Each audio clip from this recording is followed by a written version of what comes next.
Perkenalkan, nama saya Dores dengan NIM 0538815380, program studi ilmu pemerintahan. Di video ini saya akan menjelaskan teori term dan jenis-jenis term. Yang pertama, term definisi. Definisional term. Term ini merujuk pada kata atau frasa yang memiliki makna spesifik dan jelas. Biasanya digunakan dalam konteks akademis atau teknis. Term ini seringkali didefinisikan dalam kamus atau buku referensi. Contohnya pada proses fotosintesis sendiri. Dalam proses fotosintesis, di mana tumbuhan, alga, dan beberapa bakteri mengubah cahaya matahari menjadi energi dalam bentuk glukosa. Dalam bentuk konteks biologi, istilah ini memiliki definisi yang jelas dan spesifik. Yang kedua, term konseptual. Konseptual term ini merujuk pada kata atau frasa yang menggambarkan ide atau konsep yang lebih abstrak. Istilah ini sering digunakan dalam diskusi filosofis, sosial, atau teori.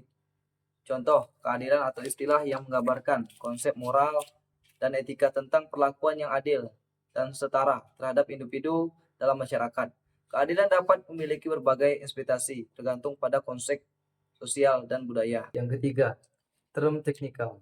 Technical term ini adalah istilah yang digunakan dalam bidang tertentu, seperti ilmu pengetahuan teknologi atau profesi tertentu.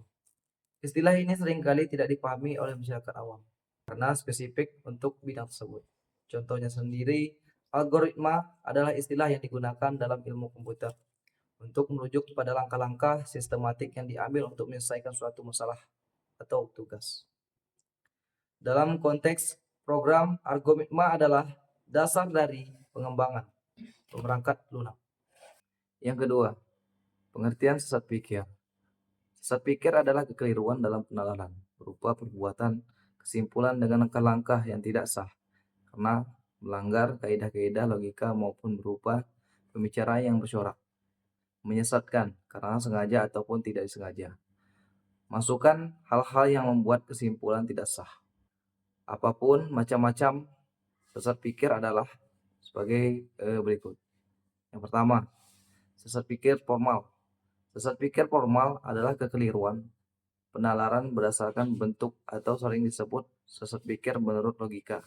Contohnya, jika hujan, maka tanah akan basah.